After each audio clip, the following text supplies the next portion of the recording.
dikasih Umi kemarin yang cerita tentang berapa sahabat? 60 sahabat ya. Itu bacanya sudah sampai sahabat yang keberapa? Sudah sampai 20, Abi. Oh iya, sahabat-sahabat itu hebat-hebat ya, Bi. Iya, memang semua sahabat itu hebat-hebat.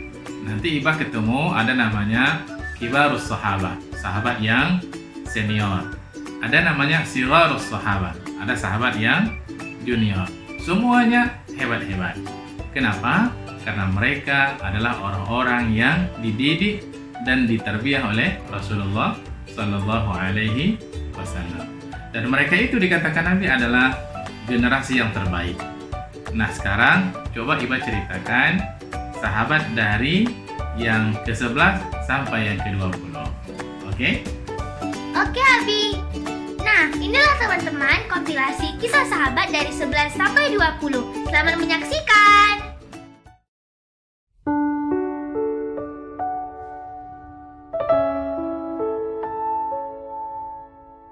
Assalamualaikum, apa kabarnya teman-teman? Kali ini saya ingin bercerita mengenai sahabat bernama Hamzah bin Abdul Muttalib. Dan namanya kita mengetahui bahwa Hamzah bin Abdul Muttalib adalah paman Nabi Muhammad SAW. Hamzah dan Nabi Muhammad tidak berbeda jauh umurnya. Mereka dibesarkan hampir bersamaan, layaknya teman dan sahabat. Sebelum Islam, Hamzah sering mendengar orang-orang berbicara tentang Nabi Muhammad SAW. Tapi ketika itu, ia tidak begitu mempedulikan perbicaraan mereka. Hingga suatu ketika, Hamzah lagi bersiap untuk ke Ka'bah untuk bertawaf. Maka ada orang yang memberitahu bahwa keponakannya, yaitu Nabi Muhammad SAW, sedang duduk di Ka'bah dan dimarahi serta disakiti. Maka Hamzah pun dengan langkah tegas pergi ke Ka'bah dan mengatakan kepada Abu Jahal, "Kenapa kamu cela dan kamu maki Muhammad SAW? Padahal aku telah menganut agamanya dan mengatakan apa yang dikatakannya.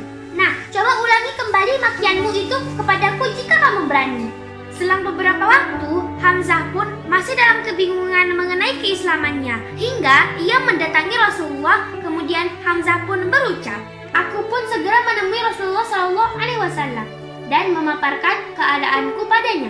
Maka didoakannya kepada Allah agar ditetapkan hatiku dalam agamanya." Selama hidupnya, Hamzah menganut agama Islam seperti batu karang yang kukuh untuk membela Rasulullah dan para sahabatnya yang lemah. Hamzah wafat pada masa perang Uhud karena ditombak oleh Wahsy. Ketika itu, betapa sedihnya Rasulullah dan para sahabat. Maka turunlah ayat Al-Quran surah An-Nahl ayat 125 sampai 128. ادع إلى سبيل ربك بالحكمة والموعظة الحسنة وجادلهم بالتي هي أحسن إن ربك هو أعلم بمن ضل عن سبيله وهو أعلم بالمهتدين وإن عاقبتم فعاقبوا بمثل ما عوقبتم به ولئن صبرتم لهو خير للصابرين واصبر وما صبرك إلا بالله ولا تحزن عليهم ولا تك في ضيق مما يمكرون إن الله مع الذين اتقوا والذين هم محسنون.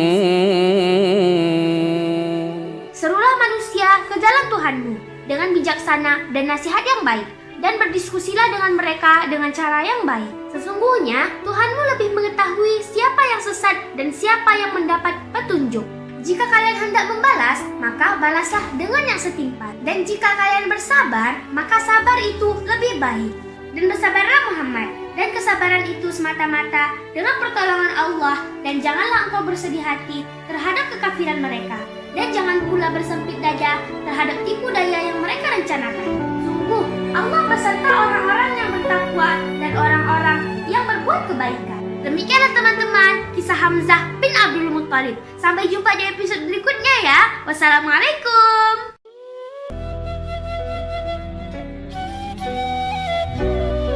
Assalamualaikum, apa kabarnya teman-teman semua? Kali ini saya ingin bercerita mengenai sahabat bernama Abdullah bin Mas'ud. Abdullah bin Mas'ud merupakan salah satu sahabat yang awal masuk Islam. Pertemuannya dengan Rasulullah diawali ketika ia melihat mukjizat Rasulullah. Rasulullah membacakan kalimat, dengan izin Allah, kambing yang belum pernah berair keluar air susunya. Maka kata Abdullah bin Mas'ud yang ketika itu masih remaja, ajarkanlah kepadaku kata-kata tersebut. Kemudian ujar Nabi Shallallahu Alaihi Wasallam, engkau akan menjadi anak yang terpelajar. Rasulullah pernah berpesan mengenai Abdullah bin Mas'ud. Barang siapa yang hendak mendengar Al-Quran tepat seperti diturunkan, hendaklah ia mendengarnya dari Ibnu Ummi Abdin, yaitu julukan dari Abdullah ibnu Mas'ud. Rasulullah pun pernah meminta kepada Abdullah bin Mas'ud untuk membacakan kepadanya Al-Quran. Ketika itu, Abdullah membacakan surah An-Nisa ayat 41 sampai 42. فكيف إذا جئنا من كل أمة بشهيد وجئنا بك على هؤلاء شهيدا يومئذ يود الذين كفروا وعصوا الرسول لو تسوى بهم الأرض ولا يكتمون الله حديثا. Maka berderailah air mata Rasulullah SAW. Abdullah bin Mas'ud merupakan tulang punggung para hafiz-hafiz Al-Quran. Ia pernah berkata, saya telah menampung 70 surah Al-Quran yang kudengar langsung dari Rasulullah SAW. Tiada seorang pun yang menyaingiku dalam hal ini. Bahkan Abdullah bin Mas'ud bukan hanya faqih dari segi ilmu Al-Quran, tapi akhlaknya juga nampak kesolehan. Seorang sahabat pernah berkata, tidak seorang pun saya lihat yang lebih mirip Rasulullah SAW, baik dalam cara hidup, perilaku, dan ketenangan jiwanya daripada Ibnu Mas'ud.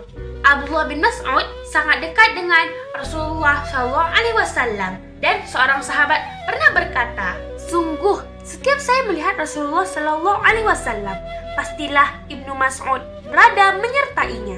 Rasulullah amat sayang akan kecerdasan dan kesalihan Ibnu Mas'ud dan berkata, seandainya saya hendak mengangkat seseorang sebagai amir tanpa musyawarah dengan kaum muslimin, tentulah saya angkat Ibnu Ummi Abdin. Abdullah bin Mas'ud wafat pada masa kekhalifahan Utsman bin Affan. Demikianlah teman-teman kisah Abdullah bin Mas'ud. Sampai jumpa di episode selanjutnya ya. Wassalamualaikum.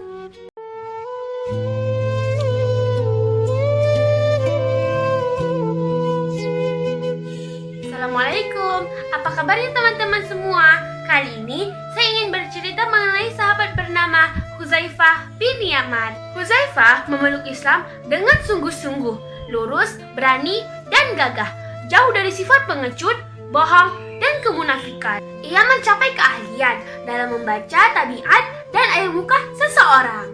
Demikianlah Hudzaifah radhiyallahu anhu mempelajari kejahatan dan kemunafikan orang-orang munafik. Hudzaifah pernah berkata, orang-orang menanyakan kepada Rasulullah SAW tentang kebaikan, tetapi saya menanyakan kepadanya tentang kejahatan karena takut akan terlibat di dalamnya. Keimanan dan kecintaan Hudzaifah terhadap Islam tidak kenal lelah. Ketika perang Khandaq, Hudzaifah menjadi pilihan Rasulullah untuk menyelinap ke perkemahan musuh. Maka berhasillah Hudzaifah mendapatkan informasi mengenai keadaan musuh. Ketika masa Khalifah Umar, Hudzaifah merupakan tokoh penting dalam pembebasan wilayah Irak. Hudzaifah wafat pada tahun 36 Hijriah. Demikianlah teman-teman kisah Hudzaifah bin Yaman. Sampai jumpa di episode selanjutnya ya. Wassalamualaikum.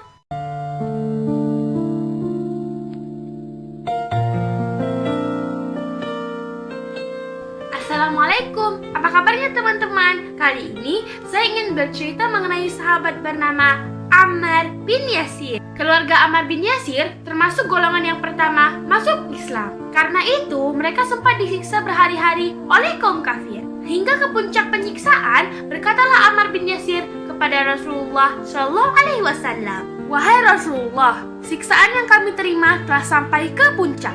Maka suruh Rasulullah SAW, Sabarlah wahai Abal Yaqdan, sabarlah wahai keluarga Yasir. Tempat yang dijanjikan bagi kalian ialah surga. Ammar menghadapi cobaan dan siksaan dengan ketabahan yang luar biasa. Hingga pada suatu ketika Ammar menyaksikan ibundanya Sumayyah disiksa hingga syahid. Maka terucaplah olehnya kalimat Tuhan orang kafir. Ketika itu ia pun pingsan. Hingga ia tersadar dan menangis mengadu kepada Rasulullah bahwa ia telah melakukan dosa. Maka turunlah ayat Al-Quran surah An-Nahl ayat 106. من كفر بالله من بعد إيمانه إلا من أكره وقلبه مطمئن بالإيمان ولكن من شرح بالكفر صدرا فعليهم غضب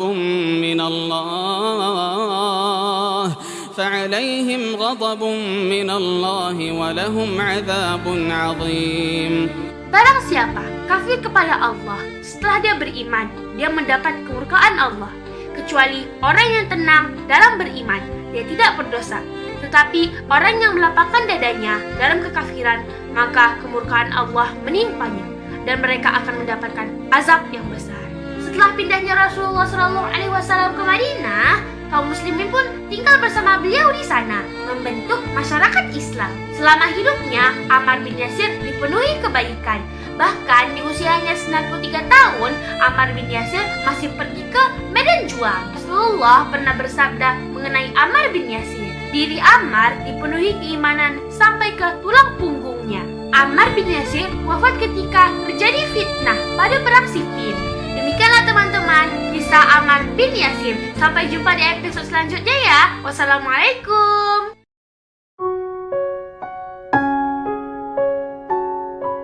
Assalamualaikum. Apa kabarnya teman-teman? Kali ini saya ingin bercerita mengenai sahabat bernama Ubadah bin Samit. Ubadah adalah merupakan tokoh Ansor yang dipilih oleh Rasulullah mewakili keluarga dan kerabat mereka. Ia termasuk salah seorang dari 12 orang beriman yang menyatakan keislaman dan mengangkat janji setia pada Aqabah yang pertama. Ia juga termasuk 70 orang yang beriman pada janji setia Aqabah yang kedua.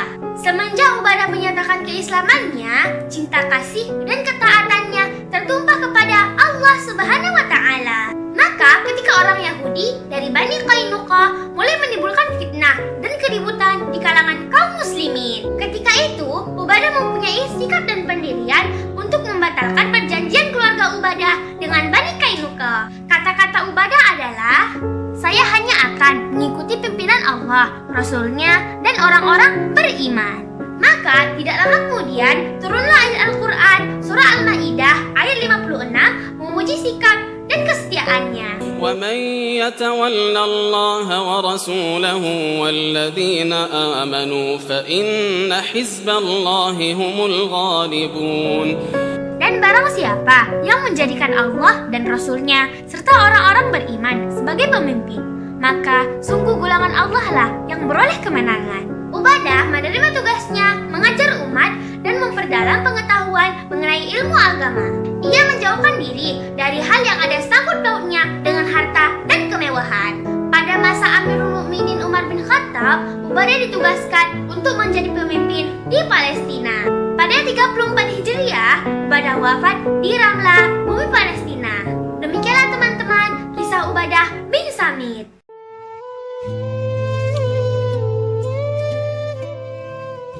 Assalamualaikum, apa kabarnya teman-teman? Kali ini saya ingin bercerita mengenai sahabat bernama Khabbab bin Arad. Khabbab adalah pengrajin besi. Ia mahir dalam membuat peralatan. Khabbab menerima cahaya kebenaran Islam. Akan tetapi karena keislamannya, Khabbab disiksa oleh kaum kafir Quraisy. Karena begitu kuatnya siksa tersebut, Khabbab mengadu kepada Rasulullah SAW. Rasulullah bercerita bahwa siksaan yang dulu lebih dahsyat lagi. Akan tetapi, orang yang sebelum mereka tetap kukuh pada keimanan. Akhirnya, Khabbab dan sahabat-sahabat terus berikrar untuk tetap teguh atas kesabaran. Maka pada suatu ketika Rasulullah mengangkat kedua telapak tangannya ke arah langit dan memohon, "Ya Allah, limpahkanlah pertolonganmu kepada Khabbab." Khabbab selain melakukan ibadah, ia juga memanfaatkan kemampuannya untuk mengajar. Ia mahir dalam belajar Al-Quran, maka ia datangi temannya yang beriman lalu ia bacakan Al-Quran. Ia juga mengajarkan Al-Quran kepada Fatimah, adiknya Umar, dan suaminya. Ketika ia sedang mengajar, datanglah Umar bin Khattab dan berakhir pada keislaman Umar. Khabbab menyertai Rasulullah SAW pada setiap perjuangan untuk membela keyakinan dan keimanan. Khabbab wafat pada tahun 37 Hijriah. Demikianlah teman-teman kisah Khabbab bin Arad.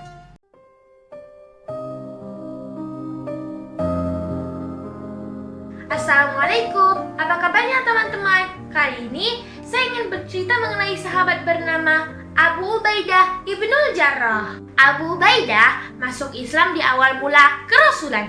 Ia termasuk yang ikut hijrah ke Habsyah. Ia berjanji setia kepada Rasulullah SAW untuk membaktikan hidupnya di jalan Allah Subhanahu wa Ta'ala. Rasulullah pernah bersabda mengenai Abu Ubaidah, "Sesungguhnya setiap umat mempunyai orang kepercayaan, dan sesungguhnya kepercayaan umat ini adalah Abu Ubaidah ibnul Jarrah." Amanah terhadap Abu Ubaidah diembannya dengan penuh rasa tanggung jawab. Ketika perang Uhud, betapa Abu Ubaidah begitu gesit membela agama Allah Subhanahu wa Ta'ala. Hingga suatu ketika pada perang Uhud juga nyawa Rasulullah terancam. Abu Ubaidah menjadikan dirinya perisai Rasulullah SAW hingga giginya menjadi ompong. Tatkala utusan dari Najran dan Yaman menyatakan keislaman dan meminta Rasulullah untuk mengirim guru yang bisa mengajarkan agama Islam, Quran, dan Sunnah, maka ujar Rasulullah SAW, "Baiklah, akan saya kirim bersama tuan-tuan seorang yang terpercaya. Benar-benar terpercaya, benar-benar terpercaya, benar-benar terpercaya." Para sahabat berharap bahwa merekalah yang ditunjuk Nabi. Tapi ternyata mata dan ucapan Rasulullah tertuju kepada Abu Ubaidah.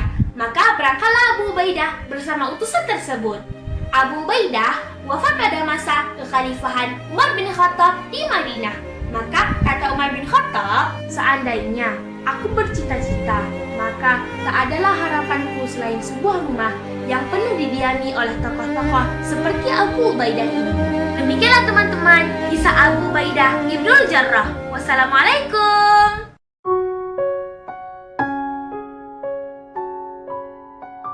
Assalamualaikum, apa kabarnya teman-teman? Kali ini saya ingin bercerita mengenai sahabat bernama Utsman bin Maz'un. Utsman merupakan sahabat yang awal masuk Islam. Ketika itu banyak terjadi penyiksaan terhadap kaum muslimin. Maka Rasulullah memilih Utsman menjadi pemimpin rombongan yang pertama yang hijrah ke Habsyah. Ketika di Habsyah, para sahabat tetap dalam kerinduan terhadap Rasulullah SAW. Akhirnya, dalam satu kesempatan, mereka pun kembali ke Mekah. Ketika sudah kembali hijrah dari Habsyah, Utsman mengalami siksaan dari kaum Quraisy. Walaupun Utsman bisa meminta pamannya yang belum Islam untuk menjaga keamanannya, tetapi ia hanya memilih perlindungan hanya kepada Allah Subhanahu wa Ta'ala. Suatu ketika, Utsman masuk masjid dengan pakaian bertambal yang sangat sederhana. Rasulullah bagaikan tersayat hatinya. Utsman tekun menjalani kehidupan dengan bersahaja dan menghindari diri dari kesenangan duniawi. Hingga akhirnya Rasulullah menyampaikan kepadanya, "Sesungguhnya keluargamu itu mempunyai hak atas dirimu." Rasulullah amat menyayangi Utsman hingga akhirnya ketika wafat berderailah air mata Rasulullah SAW dan beliau bersabda, "Semoga Allah memberimu rahmat, wahai Abu Sa'id. Kamu pergi meninggalkan dunia, tak satu keuntungan pun yang kamu peroleh daripadanya, serta tak satu kerugian pun yang diderita daripadamu." Demikianlah teman-teman kisah Utsman bin Maz'un.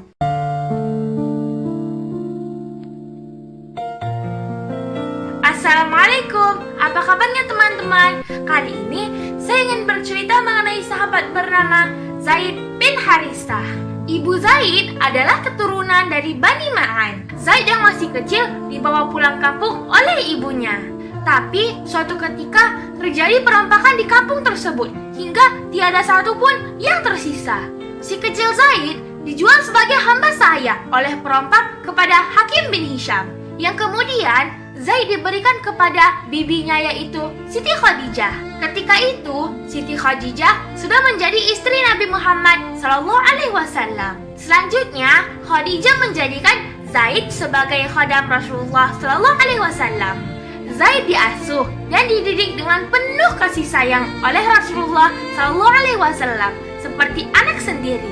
Hingga suatu ketika, ayah Zaid ingin menjemput Zaid untuk kembali ke keluarganya.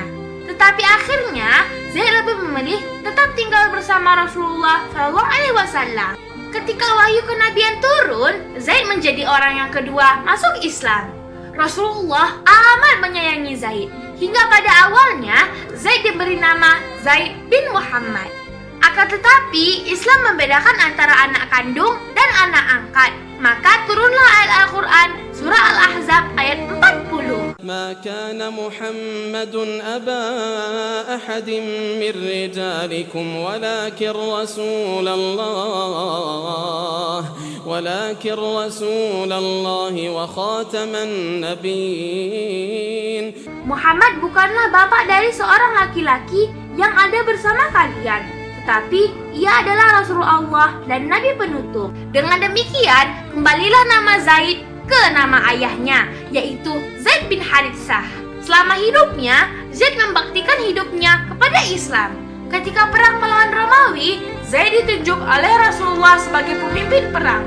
Zaid berjuang dengan penuh semangat hingga syahid. Hal ini terjadi pada tahun 8 Hijriah. Demikianlah teman-teman, kisah Zaid bin Haritsah.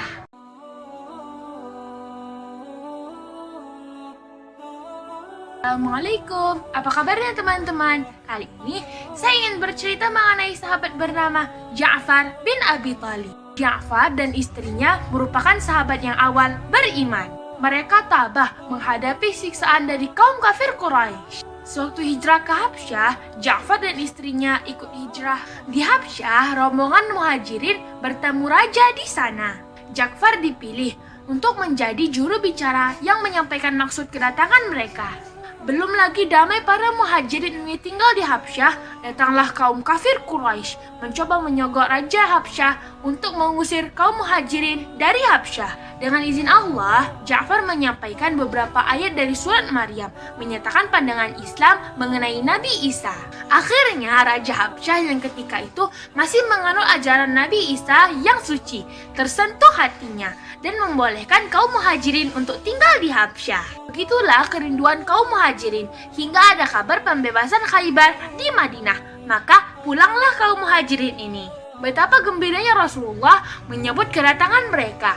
Maka dipeluknya Ja'far sambil berkata, "Aku tidak tahu mana yang lebih menggembirakanku, apakah dibebaskannya Khaybar atau kembalinya Ja'far." Ja'far berjuang dengan begitu gigih pada perang Mu'tah melawan Romawi. Ia maju ke barisan terdepan dan akhirnya syahid. Maka berkatalah Abdullah bin Umar, "Aku sama-sama terjun di medan Mu'tah dengan Ja'far. Waktu kami mencarinya, kami dapati ia beroleh luka-luka, bekas tusukan dan lemparan lebih dari 90 tempat." Rasulullah pernah memberikan gelar kepada Ja'far. Di antara gelarnya adalah Ja'far diberi gelar oleh Rasulullah dengan bapak si miskin, si bersayap dua di surga, dan si burung surga. Demikianlah teman-teman kisah Ja'far bin Abi Thalib. Sampai jumpa di episode berikutnya ya. Wassalamualaikum.